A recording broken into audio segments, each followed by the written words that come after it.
We're here talking about Game of Thrones at the London Comic Con. Your character is really quite something, isn't he? What is it like to play him as an actor? It's pretty awesome. it's one of those things that probably only come around, well, unless you're Jackie Chan, only come around once in a while because, you know, I have a reputation for being a theatre actor in this country, and a lot of the things that I've done, I've played a lot of the fools and clowns in Shakespeare, and that's been great. But suddenly I get a chance to play a kind of this unconventional Zen-like swordmaster, which is it's really amazing. It's very, very.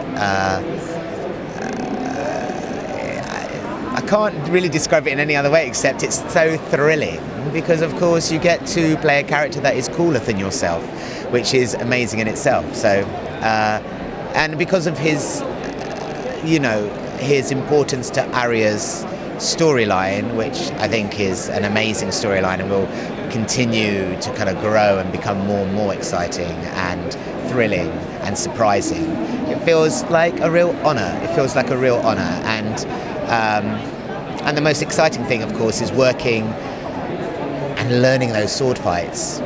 I mean, some of it was me working with William Hobbs, who is an amazing teacher when it came to learning the vocabulary of what the water dance was going to be. And the other stuff is working with Buster Reeves, where he choreographed these amazing fights for me to do, which was just brilliant. I mean, it's got a huge cast, but every single one of them, and I think this is something to do with it being an ensemble, everyone is so amazing. I really hope when we do these things, because every actor goes, oh, I'm working with amazing people and they're all amazing. But it really is the truth that you work with people who really inspire you, people like James Cosmo, to actresses like Maisie Williams, who, you know, you've got one extreme and the other, someone with so much experience and so much to teach anyone who works with him, and you know, someone who has no experience but who just brings like a kind of natural quality, which is, you know, you learn a lot from that, you know, because there's no, she doesn't overthink things, it's like just in the moment, really present, and works very, very hard. And it's not like it's effortless for her, it's just that she makes it look effortless. So it's people you work with, it's working in a creative environment that is inspiring and makes you do your best work. That's what it is. It's interesting, you can obviously see what you enjoy about working with the other actors, but what do you think the fans enjoy about your character? Because he's a great sword master, isn't he? He's unconventional, and these teachers that go from, you know, Obi-Wan Kenobi in Star Wars to Mr. Miyagi in the Karate Kid, you know, they're like, these characters are unconventional teachers, and unconventional teachers are exciting because you don't expect that to happen. You know, you don't expect the things that they teach you to, and it's like with anything, you know, when you learn things not necessarily by someone telling you this is the way to do them, you learn them in a roundabout way. And I think the really important thing about Syrio is that although he's kind of firm and he's kind of enigmatic, he really, really loves Arya, and you know, and these people don't know each other very well, but there's an immediate bond. And I remember Dave and Dan saying that, you know, this character has to, you know, Arya has to love him like a father, you know, because he listens to her for the first time. Apart from her father, he's the only person who listens to her and takes her seriously, you know, and doesn't treat her like a girl. In fact, he calls her boy all the time. So you know, she probably likes that because she hates being a little girl, a little madam. So yeah, it's great, and you know, those kind of characters go throughout history. You know, they are always archetypal, and I'm sure George Martin had, you know, those characters in his head when he thought about who Syrio is going to be. So, did you have any sort of inspirations that you drew on for playing him? I mean, even in your own life experiences with teachers as a child or as a drama school. Obviously, I'm guessing people weren't teaching you to master swordplay, but you know what I mean. Yeah. I mean, I drew on those things that I just told you about, those films, you know, Karate Kid, Star Wars. You know, those are the things that are very inspiring to me, and the things I grew up with, you know. And in a way, they can be a bit trite, but it's amazing the things that inspire you. And for me, you know, film has always been an inspiration to me, even in my theatre work, because it has a profound effect. I mean, we all contextualize things by the things that we've seen or heard or read, or, you know, all of those things matter. And also working with William Hobbs, who was the guy that I worked with for my prep. He's a man that's been working for decades, doing fight choreography, learning, you know, teaching people how to use swords. Everything from the duelists, Ridley Scott's The Duelists, to Dangerous Liaisons, to, you know, he's done it all. And, you know, he's in his 70s, and he's an amazing teacher, and he was a really good inspiration. You know, I learnt a lot about what Cirio was from just working with him. So that was very immediate, yeah. Do you think you'd be a good teacher in real life yourself? That's a good question. I'd like to think so, but I mean, I have done some teaching. I've taught at drama schools, but I'm too. I'm like too. I get distracted easily, so yeah, maybe that might work. But I just find, I think I don't have the dedication or the focus to teach one subject for very long, because I just go, oh, what's that over there? And I kind of like want to do that, you know. Or we're supposed to be doing one play and we end up doing another, or, you know, nothing really ever kind of like, I don't, you know. So I think teaching is hard. I would never underestimate how hard it is to teach. Does any of your kind of Shakespearean acting help you with this? Because it's very kind of big and grand. Has it helped you at all? Yeah, I would say so. I don't think it was necessary, particularly because I talk like this in the show. But it is. There's something about the scale of it. It's kind of slightly heightened. We don't talk in a colloquial, modern way. I think maybe that's one of the reasons why you choose British actors to do a series like this, because you don't really want to kind of hear West Coast accents talking about winter's coming. God damn it, you know, that doesn't quite, you know, like work. But no disrespect to American actors, by the way, no disrespect at all. It has something to do with the poetry, the way things are written in a slightly heightened way, and it's kind of has a certain kind of scale to it.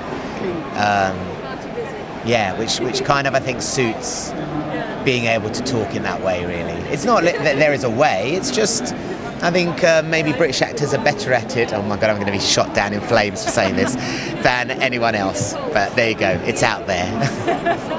I think, I mean, there is a thing where, isn't it, whether if it's Roman or medieval or all those kind of things, that there is a recourse to British actors that studios, films, TV always seems to have, don't they? Yeah, and I think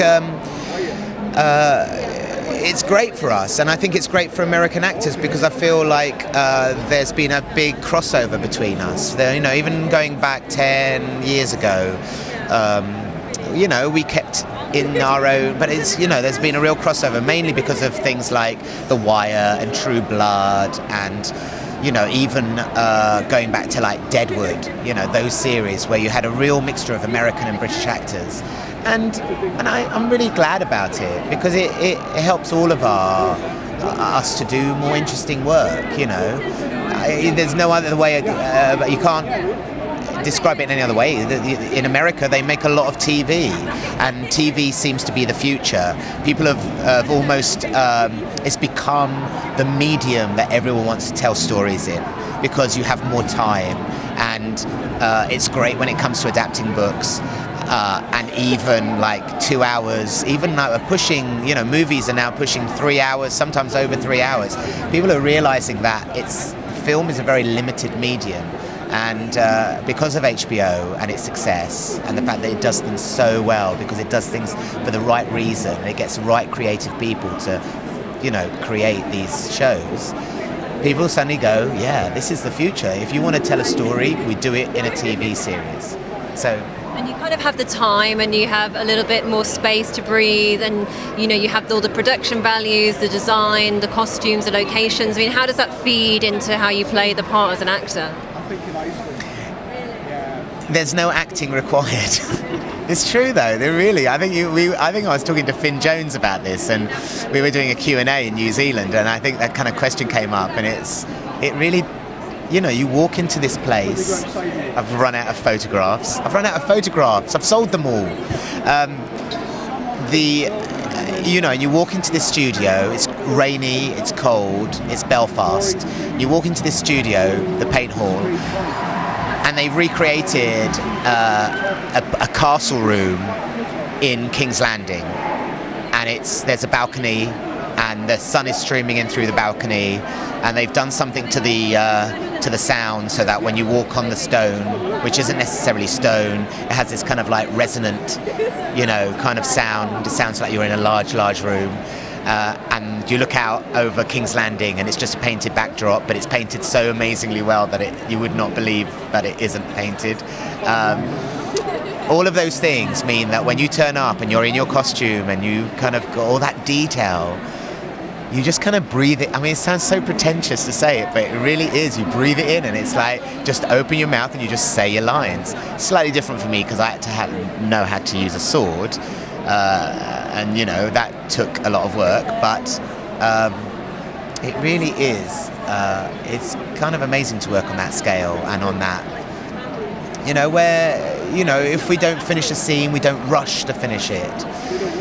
We finish it and we do it properly, and if that means kind of pushing things forward into the next day, then we do it, and that's kind of luxury you just don't find very often in as an actor. Now, we know your character's left in quite an interesting place, hasn't he?